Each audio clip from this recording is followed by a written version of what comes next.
con Fernando Soria. Buenos y deportivos días tengan, amigas y amigos de Radio Marca, la radio del deporte.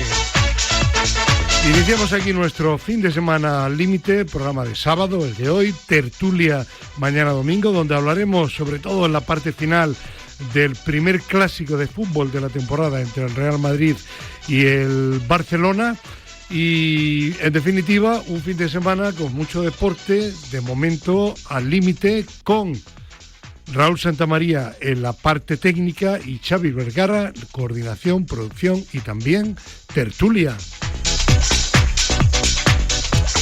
Y vamos a comenzar, como suele ser habitual en sábado, con nuestra mini tertulia de fútbol, y para ello tenemos una primera comunicación telefónica de la mañana con Guadalajara. Gerardo Cebrián, ¿qué tal? Buenos días. Hola, buenos días, Fernando. En Navalcarnero debe de encontrarse, imagino que triste, Pedro Calvo. Don Pedro, buenos días. Muy buenos días. ¿Triste por qué? Hombre, por los 4 goles de tu Atlético de Madrid. Ah, bueno, que ya no es tu Atlético de Madrid. A mí no tengo ninguna tristeza. ¿Ninguna? Ninguna. Bueno. Y aquí en Madrid, en un instante entra también Xavi Vergara, que se incorpora para hablar también de fútbol, y aclaro y puntualizo que hoy no hablaremos del clásico, lo haremos mañana en nuestra tertulia dominical. Xavi Vergara, ¿qué tal, hombre? Buenos días. Hola, ¿qué tal? Muy buenos días. ¿Qué tal el Osasuna? Bueno, el otro día hizo un partido interesante, ¿no? Pues bueno, interesante para quien lo vea, un partido muy defensivo en un campo como lo es el Metropolitano, que tuve la suerte también de estar y de verlo desde el estadio. Un estadio muy bonito, Pedro. ¿Te gustó el campo? Es un estadio precioso, la verdad, que uno de los mejores en los que he estado, sin lugar a dudas. Lo único que faltó es que puntuara tu equipo. Ojalá, pero no se le puede pedir todo el mismo día. Bueno, aparte que alguna alegría os tiene que dar el Atlético de Madrid, ¿no, Pedro? Bueno, al final, hombre, yo creo que el resultado, no sé qué pensará Xavi, pero el resultado es merecido. Es justo, no. Ya sabes que soy osasunista, pero soy objetivo. Oye, qué paradoja, tú ya no vas al campo del Atlético de Madrid y sin embargo Xavi sí que estuvo, ¿eh? Bueno, ya al estadio puedo porque no quiero ir. Iría. ¿Estás peleado con Simeone?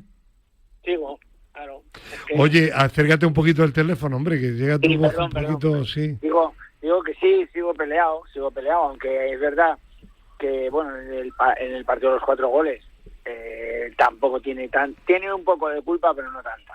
Bueno, pues ahora después hablaremos del Atlético de Madrid y también del partido del Arsenal, porque vamos a aprovechar los partidos de Liga de los equipos que han estado en la Champions para comentar también el partido de esa última jornada. ¿Os parece bien? Muy bien. Vale, pero antes, toma nota que luego Marta, Xavi, vamos a hacer un traspaso. Perfecto. Un tema de mañana lo vamos a abordar hoy, por si mañana no hay tiempo, la polémica, y luego ya hablamos de la Liga de la jornada, la polémica del partido de Miami, Villarreal-Barcelona, definitivamente suspendido. Y ahí me gustaría saber, pero eso sí, os pido que en brevedad, la opinión de cada uno de vosotros al respecto. Pedro, primero tú. Pues a mí no me parece bien que lo hayan anulado. ¿Por qué? Pues porque pienso que podría estar bien para la Liga y si estaban los dos equipos de acuerdo, yo creo que no tendría por qué haber habido otros clubes que se metieran por medio. Es verdad que se puede hacer mejor y en eso no voy a poner ninguna pega, pero yo creo que hubiera sido bueno que llevar un partido, además en un año premundial, fútbol español allí. Yo creo que hubiera estado bien. Gerardo. Tengo dudas. A ver, expresalas. Yo lo que no entiendo es por qué tiene que ser siempre el Fútbol Club Barcelona el gran beneficiado. Además, en un partido en el que podía haber sido al revés, ¿no? En vez de un Villarreal-Barça, un Barça-Villarreal, ¿no? Por ejemplo, pero curiosamente una de las salidas más difíciles que tiene el Barça, de las pocas que tiene, evidentemente estamos de acuerdo que uno de los conjuntos que más culpa le puede hacer es viajar al campo del Villarreal, ¿no? Entonces, bueno, desde ese punto de vista creo que está bien suspendido el encuentro. Xavi. No, simplemente, pues, ¿por qué no lo va a hacer el Real Madrid? Porque Florentino y la relación entre Real Madrid y la Liga, después de todo aquel tema con la Superliga, es nula, por no decir nada. Ya se vio en la reacción de los jugadores del Madrid y acorde a todos los jugadores de la Liga. Ahora, entrar a mi parecer, pues yo creo que era el fútbol ya, por mucho que lo neguemos o no nos guste, ha pasado a ser ya más un negocio que un deporte de los aficionados, lamentablemente. Entonces, si lo miramos como un negocio, pues será una promoción a la marca brutal, una inyección de dinero también muy importante para la competición. No, sobre todo yo diría de imagen. Sí, de imagen fuera en el extranjero, quizá también una gran parte de dinero. Y el Villarreal ya sabemos cómo se mueve en esos temas, que es un club muy de negocio. Oye, el Villarreal, aunque no se ha dicho pública y abiertamente, también le interesaba desde el punto de vista de los negocios privados de los dueños, lo cual es absolutamente lícito. No, completamente. Sí, es lícito completamente. La cerámica, estamos hablando de fútbol, ¿no? Claro, ya sé que todo es un negocio. Todo está... Pero hombre, no sé. O sea, estamos hablando de un deporte. ¿Vosotros creéis que el fútbol español necesita promocionarse? Bueno, pues yo creo que nunca está de más. El fútbol marroquí entiendo que sí. Ya. ¿No? Claro, pero el fútbol español necesita promocionarse. La Liga de Fútbol Español... Pedro, parece que estás en las catacumbas. Yo creo que la Liga de Fútbol Español, aunque pensemos que no, sí que necesita promocionarse. Yo creo que también en Estados Unidos. Otra cosa es que yo estoy de acuerdo con lo que tú estás diciendo, que siempre es el mismo equipo, ¿vale? Hay más partidos. Yo no digo, vamos a ver, no es lo mismo vender allí, con todos mis respetos, un Oviedo Levante que un Barcelona Villarreal o con pues entonces, Pedro, mira, te propongo una idea muy buena. Mira, que hagan un Barça Real Madrid y luego el partido de vuelta Real Madrid-Barça también. Ya, totalmente de acuerdo. Sí, en eso yo no te quito una ápice. Sí. Cuando has dicho lo que has dicho, digo, pues sí, también tienes razón. Efectivamente, siempre es el mismo equipo y siempre saca ventaja. Eso sí que es verdad, pero yo creo que para la promoción del fútbol español sí que hubiera sido interesante. ¿Sabéis por qué no han puesto al Real Madrid, Gerardo? Porque Florentino se iba a negar. Pero vamos a ver. Claro. Aquí no entra Gerardo, que Gerardo es un seguidor del Real Madrid, como hay miles oyéndonos hoy por la mañana. El problema aquí no es el Real Madrid como institución, es todo lo que abarca el Real Madrid. Totalmente por detrás, de acuerdo. Porque si Florentino hubiera tenido, o el presidente del Real Madrid con sus empresas hubiera tenido algún negocio en Miami, ya veríamos si el Madrid estaría metido o no. Seguro que sí. Bueno, yo termino y doy mi modestísima impresión al respecto. Bueno, en primer lugar, creo, como decís algunos, de que hubiera sido bueno para el fútbol español de que se celebrara ese partido y que realmente para la clasificación que no venga nadie, no, es que el Barça no sería realmente un equipo que va a jugar fuera de su campo, porque son 38 jornadas de Liga, que un partido que normalmente gana el Barça frente al Villarreal, en el campo del Villarreal, se piense que puede adulterar la competición, para mí sinceramente no es un buen argumento. Sin embargo, si es un argumento el que no hubiera habido un consenso, ahí se equivocó la Liga totalmente. Tendría que haber intentado que si no hubiera mayoría absoluta, sí que hubiera una mayoría de equipos y que no hubiera nadie como el Real Madrid que se negara abiertamente. Y luego, oye, si la AFE, los jugadores quieren opinar, pues convócalos también a una reunión. No me vale, sin embargo, el argumento de la AFE es que nosotros tenemos también que tal, porque eso adultera el convenio. Mire usted, que con tantos viajes como tienen los jugadores al cabo del año, sobre todo en la pretemporada jugando en América, que vayan ahora a poner el argumento. El problema es que la AFE quiere protagonismo y los jugadores realmente deberían de protestar por el tema de un calendario de liga tan amplio y que está produciendo lesiones continuamente. Lo que pasa es que los jugadores no protestan por el calendario porque los clubes dirían, pues te pago menos, y con la Iglesia, con el dinero, con el euro hemos topado. Bueno, pero, Fernando, yo creo que no sería justo solamente atacar a AFE en este sentido. Yo creo que AFE ha hecho lo que tenía que hacer con su...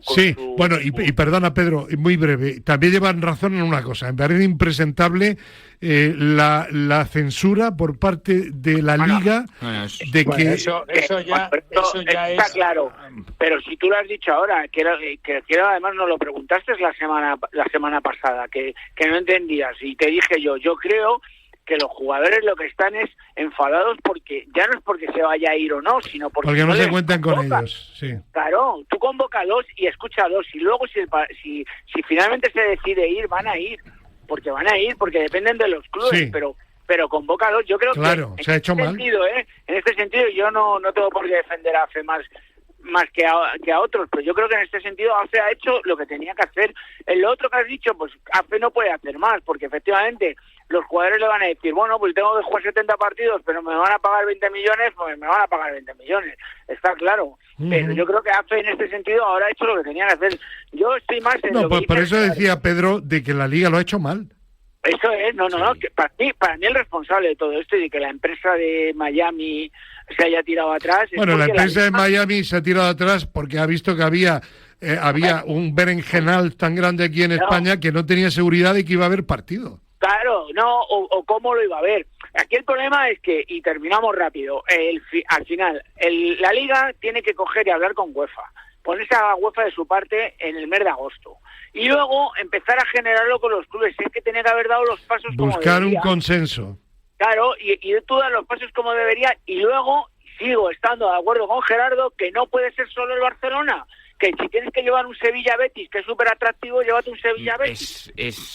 Pero Pedro, eso... O sea, han sacado el Villarreal porque la afición del Villarreal tampoco es una de las más movilizadas de España. Pero si intenta sacar un Sevilla-Betis y se le cae la Mundial a Tebas. Se le cae la Mundial. No, claro, o sea, es que le hacen una moción de censura. Pero siempre hay un club beneficiado.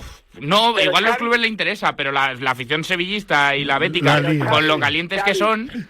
Xavi, a lo mejor no, porque hay suficiente dinero y económicamente hay un como ha hecho el Villarreal. Claro, que a lo mejor no, claro.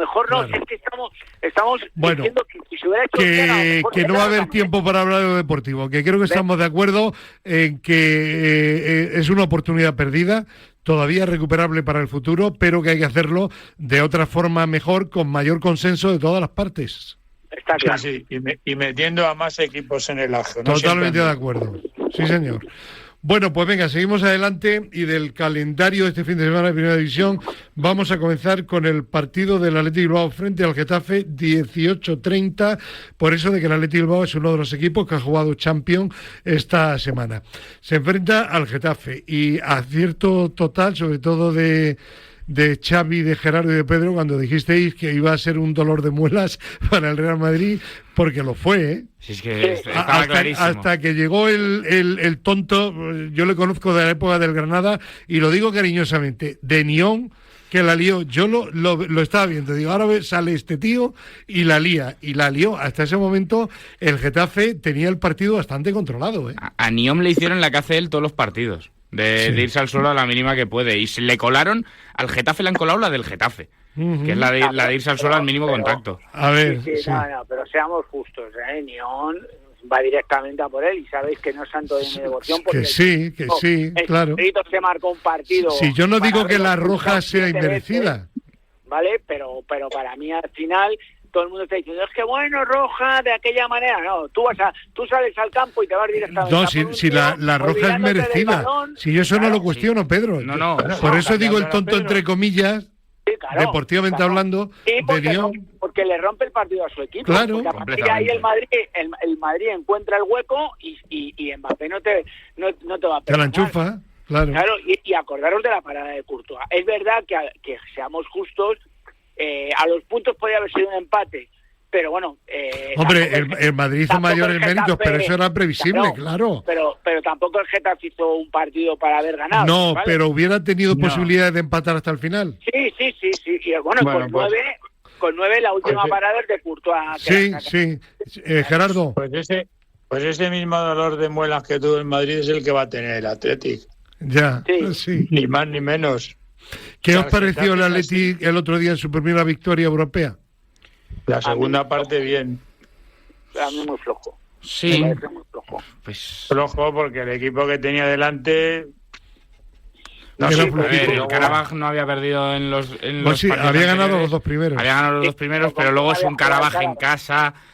Tienes que ganar, es un partido que tienes que... Si quieres hacer algo en Champions y un papel mínimamente decente, es partido que hay que ganar, e incluso algo, mostrando mejor imagen. Sí, chicos, algo pero pasa que también. después del Porque ahora- gol, después del 2-1, el Karabaj tiene 2 oportunidades para empatar el partido otra vez. Ujú. Sí, que el resultado es engañoso. Sí. Ojo, ¿eh? Bueno, pues... Y ojo con las lesiones, ¿eh? Sí, sí. Bueno, pero eso está a la Cuidado. orden del día en todos los partidos y en todos los pero equipos. Pues eso. Partido complicado porque el Athletic Bilbao lleva el encuentro de por medio de la Champions. Se jugará hoy 6:30 de la tarde. Seguimos adelante. Valencia-Villarreal. Hombre, pues mira el Villarreal.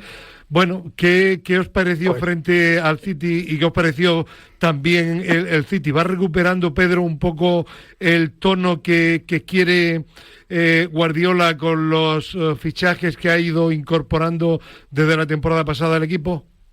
Pues sí, para mí hay dos equipos tapados que no se está hablando mucho de ellos en la Champions, que es uno el City y otro el Bayern de Múnich. Sí. Porque PSG y Arsenal están ahora mismo para mí por encima El de Arsenal todo. está inmenso, sí, ahora hablaremos. No, bueno, y Y el PSG. Pero sí que el City cada vez le veo más en la línea de ese Guardiola que siempre lo ha tenido con su modelo y con su estilo, lo ha tenido siempre arriba. Entonces cada vez va a ser un equipo más complicado de jugar y va a ser muy difícil. Encima ha vuelto a coger a Haaland y vuelve a tener Sí. a Haaland. Llevan no sé cuántos partidos, casi una veintena, marcando. Sí, pero y hago un inciso y dejo a los compañeros. Esto es lo que hablábamos cuando hablamos del Atlético en Sorlock. Guardiola se ha dado cuenta que en estos últimos años Haaland no marcaba porque el equipo jugaba de otra manera como hay que jugar con un delantero centro. Ahora con Guardiola cuando juega Haaland, juegan Para Haaland. a tener un delantero centro en el área. Y si vemos los goles del otro día en Villarreal, es que es así. Sí. Entonces se ha dado cuenta que como Guardiola además en esto, para mí es el más inteligente. Es tu ídolo. ¿Lo cambiarías por el Cholo o no? Hombre, pero con los ojos... Bueno, Es que el equipo que tiene Atlético de Madrid con Guardiola, ya os digo yo que ojo. ojo, Bueno. No tendríais a Haaland, pero tendríais a Sorloth. Bueno, pero jugaríamos para Sorlock Claro.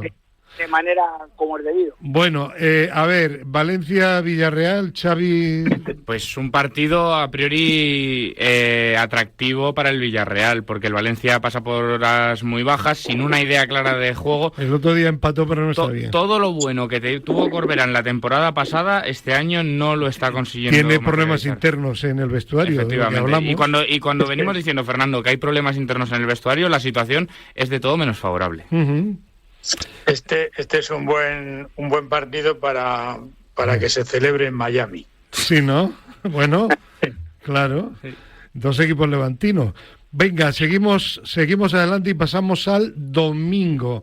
Mallorca-Levante. Bueno, aquí simplemente, Pedro, que lo siento por Julián, tu amigo, el entrenador, pero bueno, no, bastante están haciendo, ¿no? Julián Calero. Sí, pero lo habíamos hablado, que el Rayo era uno de los equipos que le podía hacer daño. Sí.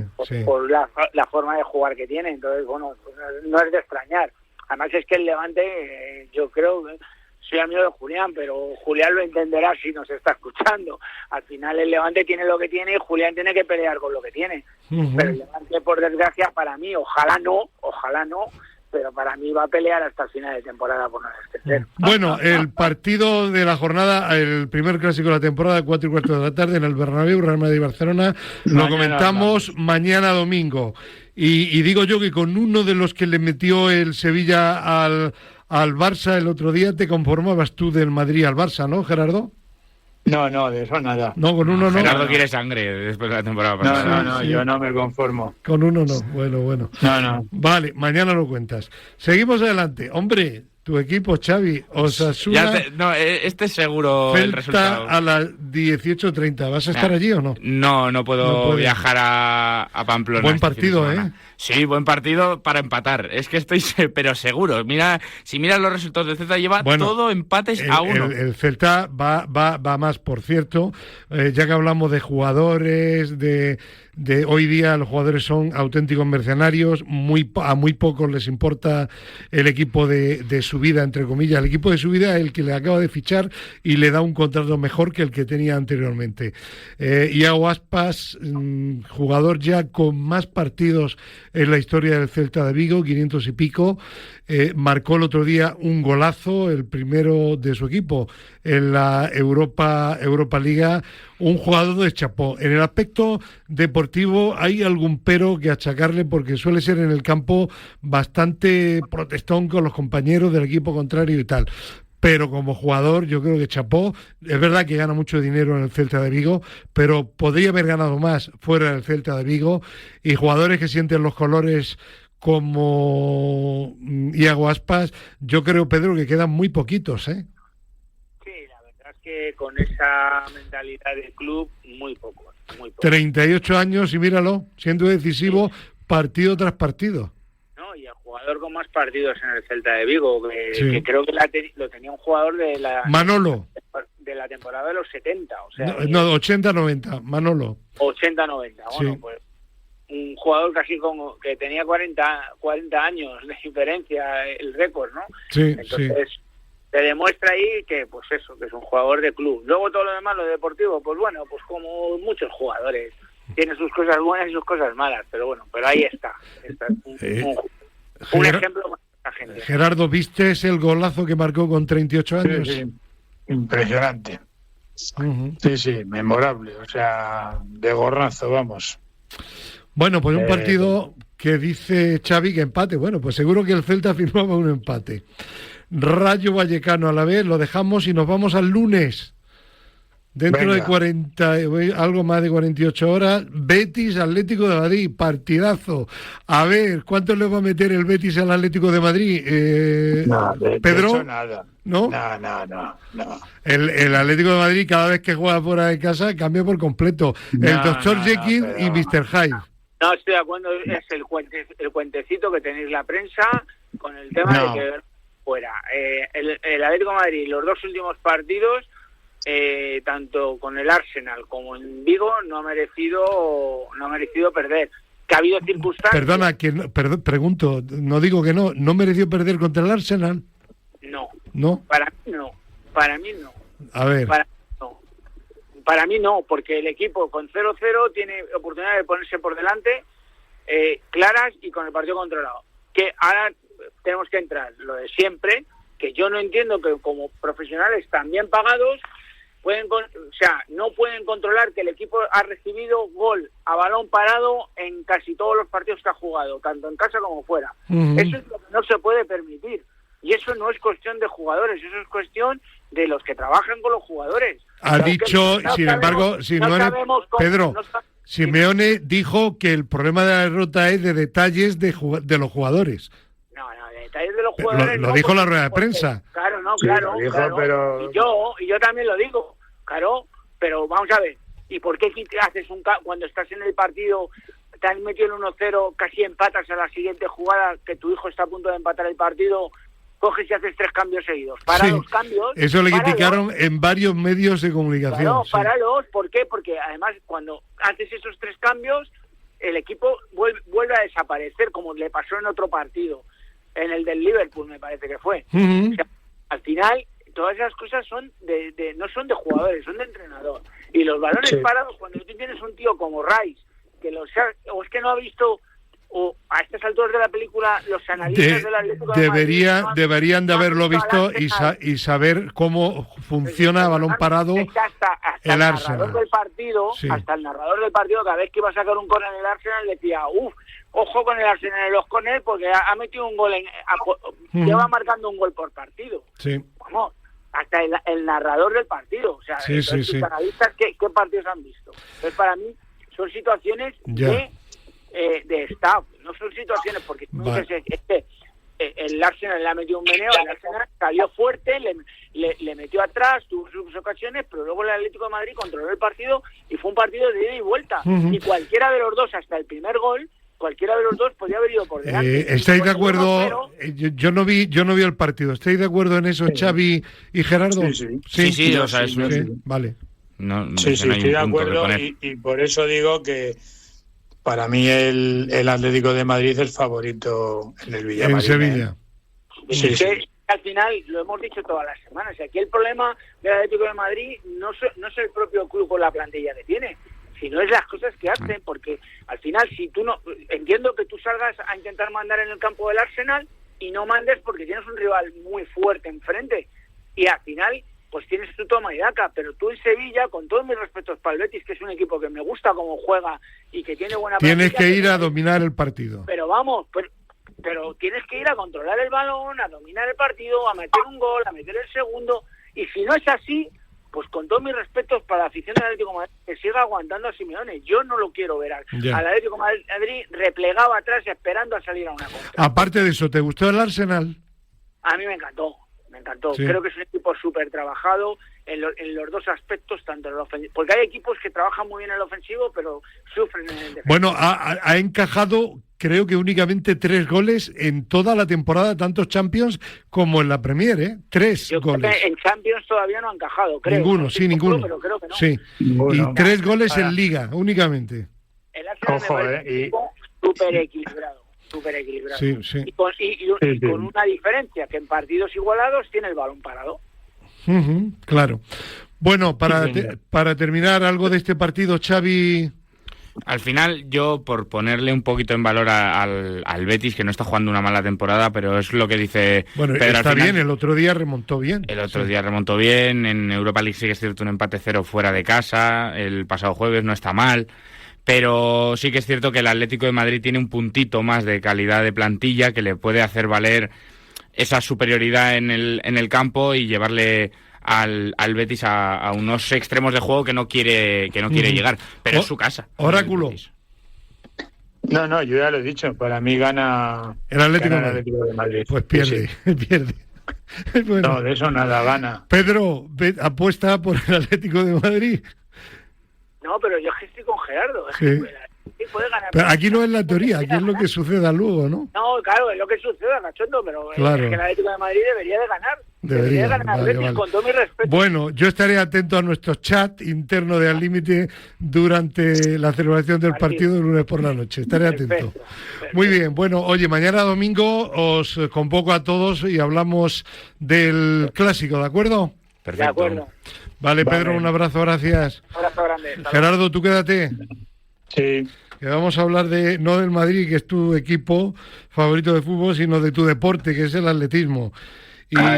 Y tenemos un fin de semana muy interesante, ¿no? Muy interesante. Pues venga, muy interesante. Vamos a comenzar, porque el tiempo vuela, hablando del Campeonato de España de Clubes Sub-20. Bueno, pues es un gran campeonato, porque la categoría sub-20 ya es una categoría importante del atletismo español. Nuestros atletas sub-20 han tenido un gran papel en este último campeonato de Europa disputado este verano con grandes medallas, con muchísimos finalistas.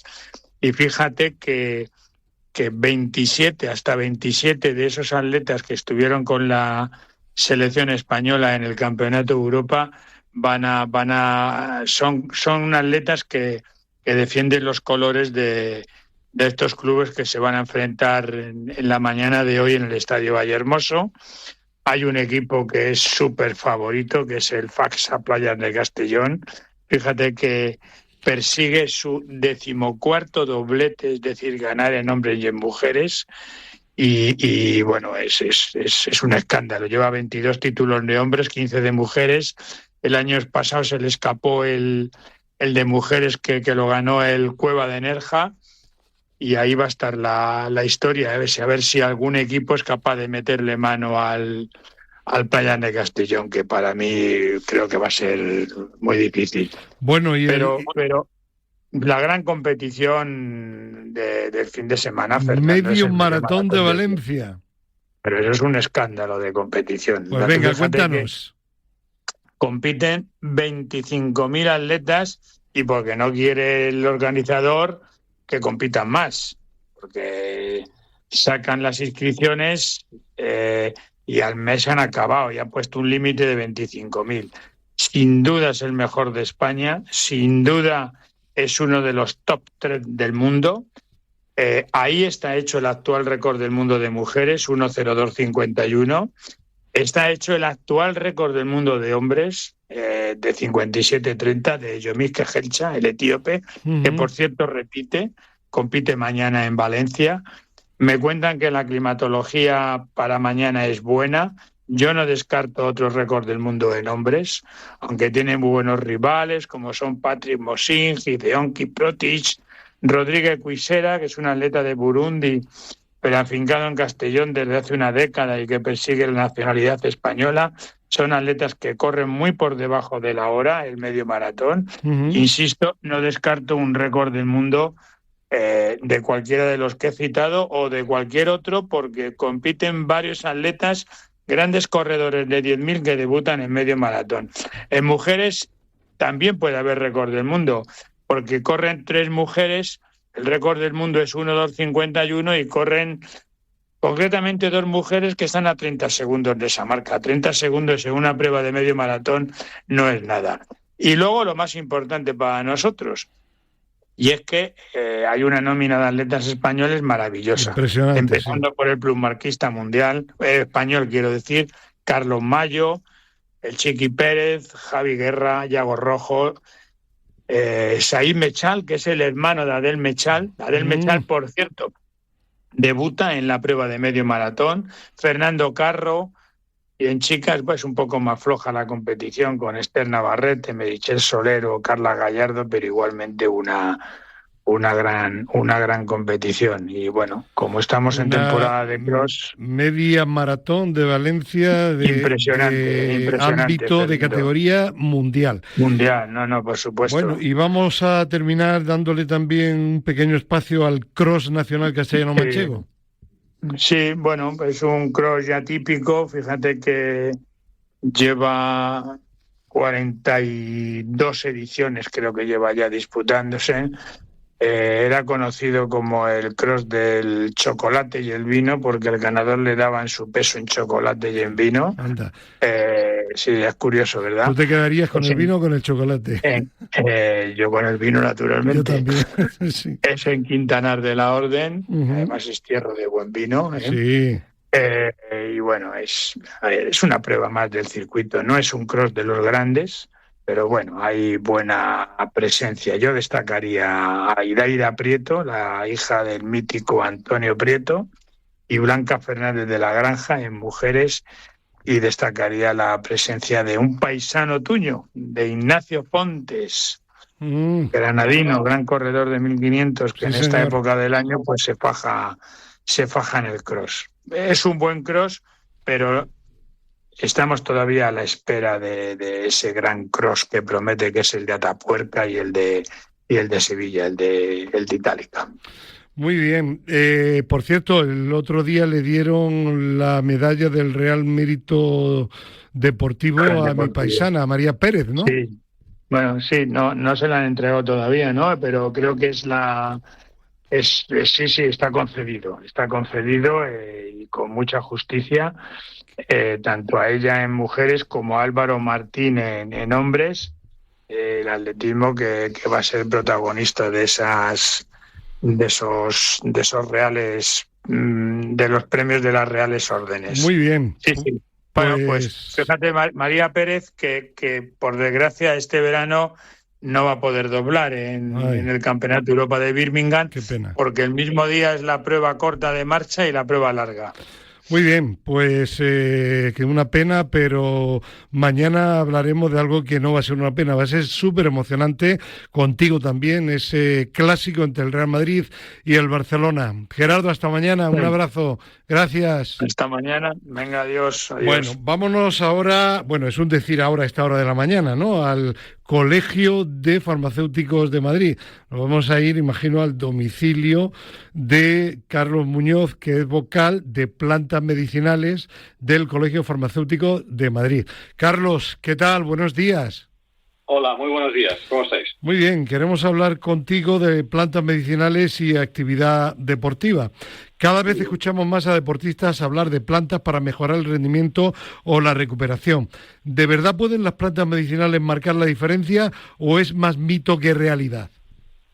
No, evidentemente las plantas medicinales no son un mito, son un aliado pues bastante valioso, y además os digo que pueden marcar efectivamente la diferencia en el rendimiento y en la recuperación, actuando de diversas formas. Por ejemplo, de una forma que actúan es incrementando la energía y la vitalidad, o incluso también evitando la fatiga, y además funcionan como potentes antioxidantes y antiinflamatorios naturales.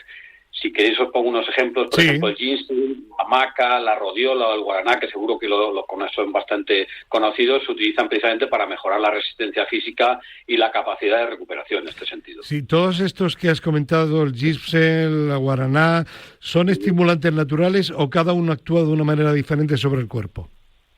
No, la pregunta es muy buena porque sus mecanismos de actuación son distintos. Unos actúan como estimulantes, propiamente dicho, y otros como adaptógenos. Es decir, aunque todos se asocian al rendimiento, no actúan igual. El guaraná, por ejemplo, principalmente es un estimulante del sistema nervioso central porque tiene un alto contenido en cafeína. La cafeína todos sabemos que es un estimulante y entonces el guaraná tiene un gran contenido en cafeína y actúa como tal estimulante. Sin embargo, por ejemplo, el ginseng y la maca actúan como adaptógenos. ¿Qué es un adaptógeno? Un adaptógeno es una sustancia que hace que el organismo resista más y se adapte más al estrés y al rendimiento, y sea mejor el rendimiento físico o mental, ¿no? Entonces, mientras que unos son más estimulantes, los otros son más adaptógenos. Después de una buena paliza en el gimnasio, de una carrera larga, ¿hay alguna planta que ayude de verdad a reducir agujetas o a acelerar la recuperación muscular? Bueno, sí, efectivamente las hay. Sobre todo nos tendríamos que centrar en plantas con efecto antiinflamatorio y analgésico, principalmente, ¿no? Son plantas que reducen las agujetas y aceleran la recuperación. Por ejemplo, tenemos el cúrcuma y el jengibre, que son esenciales en la dieta del deportista por sus propiedades antiinflamatorias. Y también tenemos el alpagofito, que es un potente antiinflamatorio y analgésico oral. Vía tópica se utiliza muchísimo el árnica. El árnica es una planta que tiene unas propiedades analgésicas, antiinflamatorias y antiedematosas buenísima, ¿no? Y además nos ayuda mucho a calmar el dolor de las agujetas y como decía, los hematomas. Incluso el regaliz, que es otra planta súper conocida, también puede ayudar a la regeneración del sistema muscular en un sobreentrenamiento. Y para quienes entrenan con mucho calor o sudan más de la cuenta, ¿hay plantas que ayuden a rehidratarse o a mantener el equilibrio de sales minerales? Pues sí, sí que existen, para complementar la rehidratación y ayudar a restaurar el equilibrio de electrolitos. La fitoterapia, las plantas medicinales ofrecen, yo creo que buenas opciones. Una, por ejemplo, que os puedo comentar es la ortiga blanca, las hojas de ortiga. Son muy ricas en minerales y muy ricas en potasio, sobre todo, que es una sal fundamental para reponer electrolitos cuando se produce una pérdida por sudor. También existen otras plantas como la raíz de malvavisco, muy conocida, el regaliz, de nuevo, es muy beneficioso si la deshidratación se produce. Hay deshidrataciones que te producen vómitos y diarrea, y estos pues tienen un poder muy bueno como un efecto, una propiedad demulcente que se llama, ¿sabes? Por último, una duda que seguro comparten algunos de nuestros oyentes, o muchos. Si las plantas son naturales, ¿quiere decir que son siempre seguras o también hay algún riesgo si se combinan con otros suplementos o medicamentos? No, la verdad es que yo como vocal de plantas, siempre cuando voy, ayer mismo estuve en la Facultad de Farmacia de Alcalá de Henares, os digo, lo natural no es inocuo. Las plantas funcionan, las plantas medicinales tienen unas acciones terapéuticas y como tales, sus principios activos tienen una actividad farmacológica que en muchos casos producen efectos maravillosos, pero también pueden producir efectos adversos. Por lo que es muy importante, ya que interactúan con medicamentos de síntesis, que hay personas que están tomando medicamentos para la patología que sea, antihipertensivos, antiagregantes plaquetarios, y actúan disminuyendo la eficacia del fármaco o potenciando incluso los efectos secundarios. Por ejemplo, os pongo un ejemplo muy conocido, el ginseng y el guaraná. tiene interacciones muy documentadas. Por ejemplo, el ginseng puede reducir el efecto de los anticoagulantes orales. El ginkgo, que también se utiliza mucho, que tiene una acción antioxidante celular, con anticoagulantes, también con el ejemplo, por ejemplo, con el ariro, el ácido acetilsalicílico, que es otro antiagregante plaquetario, con el ácido valproico, etcétera, etcétera. Os digo, lo más importante es que con nuestra recomendación, desde luego, que siempre consultéis al médico o al farmacéutico, porque esta planta o suplemento que se esté tomando puede tener una interacción medicamentosa. Pues muy interesante, un tema muy cercano al deportista, plantas medicinales y beneficios para la actividad deportiva. Carlos Muñoz, Colegio de Farmacéuticos de Madrid, muchísimas gracias y hasta la próxima. Buen fin de semana, un saludo. Gracias por compartir con nosotros, muchas gracias. Y nos vamos a ir ahora desde el estudio número 2 de Radio Marca en Madrid hasta Aragón. Tenemos comunicación telefónica con Jesús Jimeno, presidente de la Asociación de Gestores Deportivos de Aragón. Jesús, ¿qué tal? Buenos días. Hola, buenos días. ¿Qué tal estás, Fernando? Pues bien, y queremos que nos cuentes un poco la nueva jornada que hubo del foro de AESDAP, que es el foro de las empresas que contratan con las administraciones públicas actividades deportivas para intentar pues mejorar ese servicio que al final se le tiene que dar al ciudadano. ¿Qué temas, Jesús, se trataron en la jornada? Bueno, yo creo que has dado con la clave, ¿no? Podemos hablar mucho de gestión deportiva, de contratación pública, pero lo más importante es el servicio que al final prestamos a los ciudadanos, ¿no? Y creo que has dado precisamente con la clave con lo que podría ser la conclusión de mi introducción, ¿no? Bueno, pues los temas, hay que decir que fue un foro organizado por AESDAP, que es la Asociación de Servicios Deportivos a las Administraciones Públicas, como has dicho, es decir, hay una asociación donde están asociados pues las principales empresas del sector que prestan esos servicios, y hablamos fundamentalmente de dos tipos de contratos. Lo que son contratos de servicios, imagínate, pues por ejemplo, socorristas, monitores de actividades, incluso limpieza en las instalaciones deportivas, y luego también lo que son las concesiones administrativas, es decir, aquí ya hablamos básicamente de que una empresa asume un riesgo y se gestionan también instalaciones deportivas, pues nos podemos hacer una idea, por ejemplo, lo que son centros de fitness, etcétera, ¿no? Entonces, bueno, pues todos los temas que se trataron en este foro, que aprovechamos también para agradecer a Zaragoza Deporte Municipal, que fue quien nos dio cobijo también en sus instalaciones, todos los temas que se hablaron se enfocaron desde diferentes perspectivas, ¿no? Que son, por una parte, representantes políticos, que al fin y al cabo tienen que tener y que guardar una partida económica para poder hacer un contrato público. Fíjate, habilitados nacionales, es decir, vinieron a este foro secretarios e interventores de diferentes ayuntamientos de Aragón para poder dar su opinión, técnicos deportivos que son quienes montan o montamos, ¿no?, los contratos y creamos los pliegos, etcétera, y luego las empresas, es decir, muchas veces en las administraciones nos cuesta un poco entender cada uno la perspectiva del otro, ¿no? Desde las administraciones tenemos una y desde las empresas se tiene otra. Claro. Bueno, pues fue un foro y una oportunidad precisamente para poder hablar sin ningún tipo de tapujo y con la mediación de AESDAP, pues de los temas más cotidianos. Jesús, en un foro tan interesante, con gente con tantos conocimientos de la gestión deportiva, ¿cuáles fueron las principales conclusiones? Bueno, pues las conclusiones es que tenemos que, o sea, la contratación pública no es un fin, ¿no? Es una herramienta y tenemos que entendernos. Es decir, si no contamos cada uno con las opiniones de los otros, si no nos formamos en las administraciones públicas, yo como técnico deportivo también lo digo, ¿no? Es decir, la ley de contratos es un reto y tenemos que formarnos para hacer los mejores pliegos que al final nos condicionan durante muchos años. Por tanto, nos tenemos que entender unos y otros. Las empresas, por supuesto, tenemos que entender que tienen que tener un margen de beneficio y si no optarían a los contratos públicos, ¿no? Y lo más importante para mí, aparte de hablar de lotes, de hablar de tipos de contratos, de criterios de valoración de las ofertas, de muchas cosas muy técnicas que aburriríamos a toda la gente, lo más importante es eso, ¿no? El entendernos para que los contratos que salgan en las administraciones públicas sean los mejores para prestar los mejores servicios públicos a los ciudadanos, ¿no? Bien.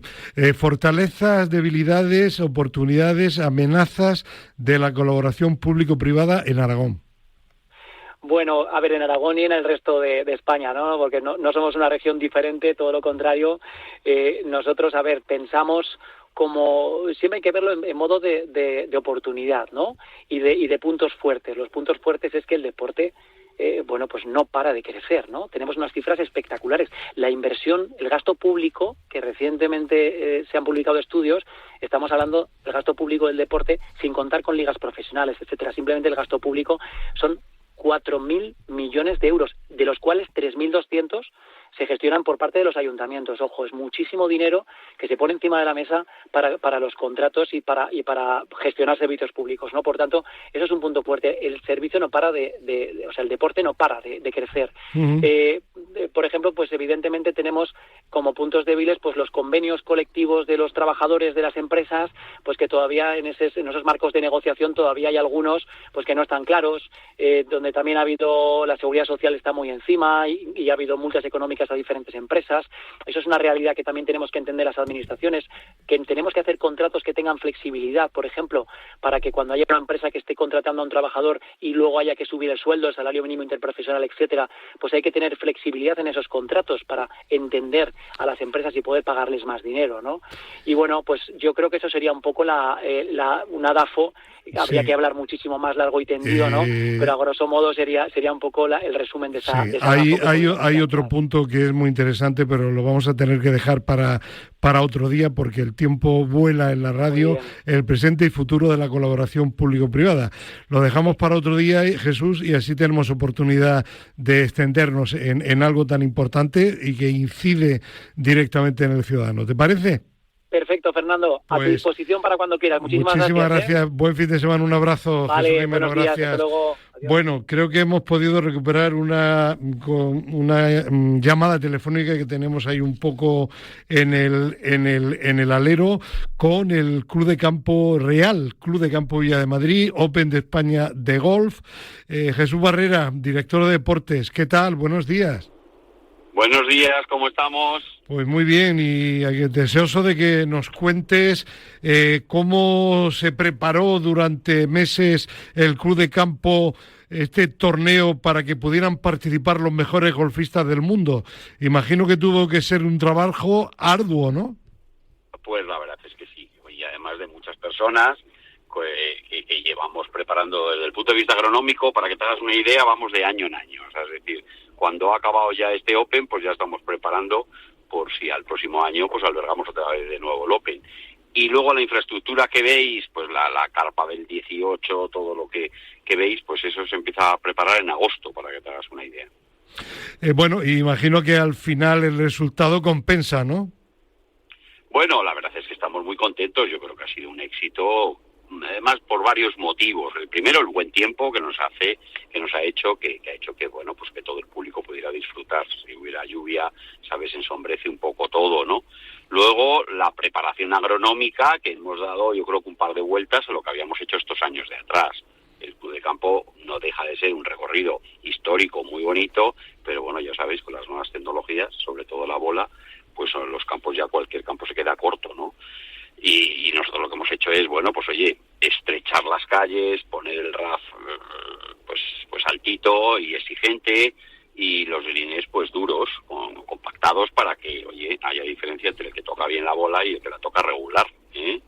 Esas tres cosas han hecho que el campo se haya defendido, vuelvo a repetir, un campo antiguo que se haya defendido pues muy bien, creo, ¿sabes? Y eso ha hecho pues ver buenos golpes y ver pues a los jugadores el que ha tenido un juego muy bueno y al final pues se ha alzado con el triunfo. Sí, estamos y ya preparando, imagino, la próxima edición. Pues sí, la verdad, ya sabéis, nosotros vamos año a año porque, oye, no hay, pero en principio pues nos estaremos muy honrados de volver a recibir el Open de España en nuestro campo un año más y seguir creciendo, porque yo creo que este torneo, que no deja de ser el torneo pues más importante en el golf en España, pues ha ido creciendo mucho en los últimos años. Pues Jesús Barrera, felicidades por el éxito de este torneo y seguiremos en contacto porque pronto llamaremos al Real Club de Campo Villa de Madrid para hablar de otros eventos que están ahí a la vuelta de la esquina. Muchísimas gracias, Jesús, felicidades y lo dicho, buen fin de semana, un abrazo. Gracias a vosotros, abrazo fuerte. Y nos vamos ahora hasta el Colegio de Fisioterapeutas de la Comunidad de Madrid. Estamos en línea telefónica, creo, con Borja Recuenco, que forma parte de la Comisión de Fisioterapia en Oncología del colegio. Borja, buenos días. Muy buenos días, muy buenos días, Fernando. Pues para los oyentes que no lo sepan, ya que estamos hablando de un tema tan importante como es la oncología, ¿qué beneficios aporta la fisioterapia a las personas que tienen cáncer? Bueno, pues creo que estamos en un punto en el cual, por los pacientes que van llegando a los servicios de fisioterapia, ya no es la gran desconocida la fisioterapia en estos pacientes y la población cada vez tiene más conciencia de lo que puede hacer la rehabilitación física, tanto durante el tratamiento como después del mismo a la hora de la recuperación. Y nuestra lucha en fisioterapia es que esto no sea un lujo, que no dependa de la capacidad económica de pagarte un servicio privado de fisioterapia, ni tampoco que sea un accesorio al tratamiento, porque debe ser parte, ya que está comprobado ya que devuelve una calidad de vida adecuada, que devuelve la autonomía y que en algunos casos incluso ya estamos hablando de que influye en la supervivencia, como por ejemplo en un estudio reciente en junio en una universidad de Canadá, que sí, en diferentes centros con casi 900 pacientes se demostró con pacientes de cáncer de colon supervivientes que el 37% de los mismos con un programa de ejercicio supervisado tuvo menor riesgo de fallecimiento o de recidiva del cáncer. Así que esto hablamos ya de ciencia, no de opinión. Claro, quizá para que quede más claro si hablamos de efectos secundarios y complicaciones habituales, cuéntanos, por ejemplo, cómo actuáis ante el dolor, la fatiga o el linfedema. Sí, a ver, son secuelas muy frecuentes pero muy diferentes. Por ejemplo, la fatiga muchas veces se asocia a ese cansancio muscular o cardiovascular que sentimos cuando hacemos deporte, por ejemplo, pero en el cáncer no tiene nada que ver con eso, porque es un síntoma muy incapacitante para la persona. No tiene que ver con un esfuerzo que haya hecho, con la intensidad física con la que se haya desenvuelto ese día, sino que tiene que ver con la alteración metabólica que produce el cáncer, tanto la enfermedad como los tratamientos. Entonces está más cerca de ser un síndrome metabólico como el que padecen los pacientes y las pacientes con diabetes que el cansancio que puede sufrir un deportista al realizar un ejercicio de carga o de alta intensidad.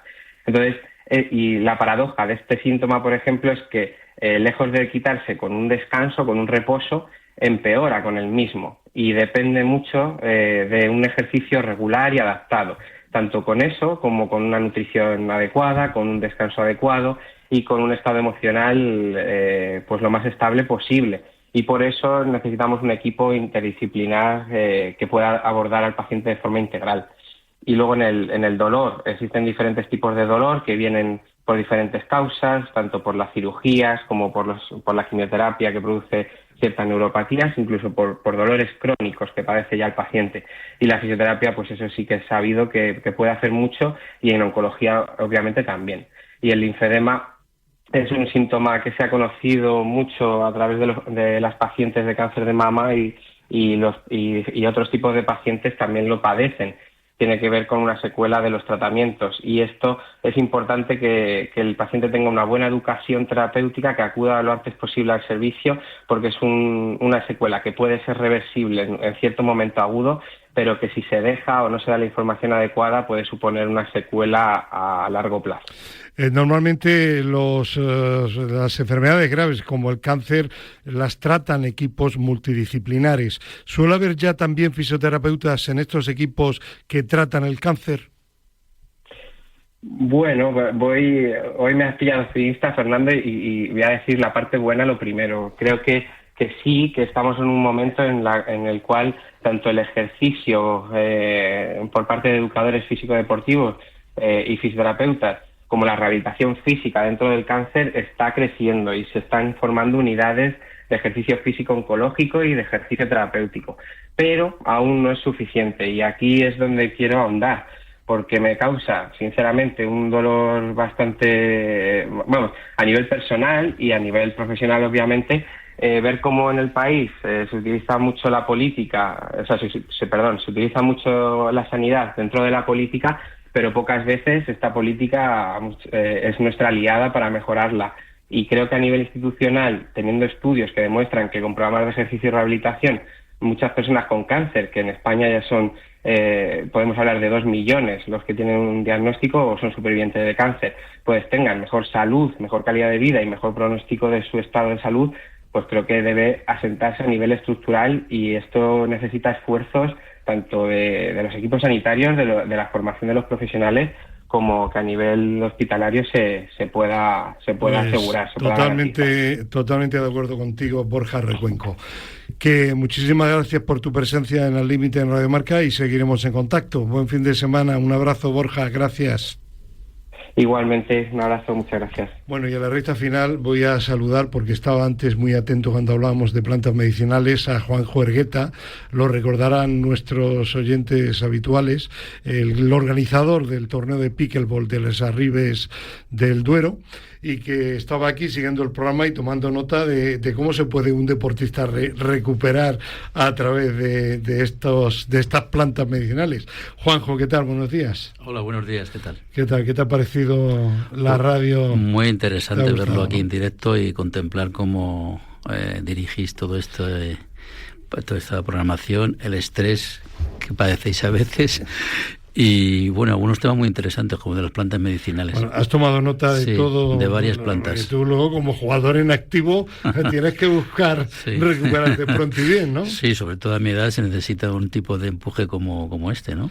Bueno, el torneo próximo estarás allí preparándolo, porque siempre dice, yo ya estoy cansado, pero luego terminas. Bueno, queda mucho tiempo todavía. Sí. Yo ya le pasé las herramientas y los trastos al ayuntamiento.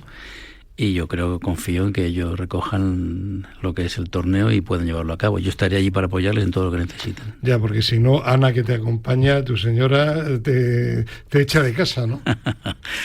Pues no lo sé. Ya veremos a ver cómo se desarrollan los acontecimientos. Partido a partido, como dice el Cholo Simeone. Pues nada, Juanjo y Ana, encantados con vuestra presencia aquí en el programa y seguiremos en contacto. Gracias a vosotros. Bueno, y terminamos con Fernando. Bueno, nos queda al final la doctora, pero antes, Fernando Soria Hernández. España se mueve. ¿Qué tal? Buenos días. Muy buenos días.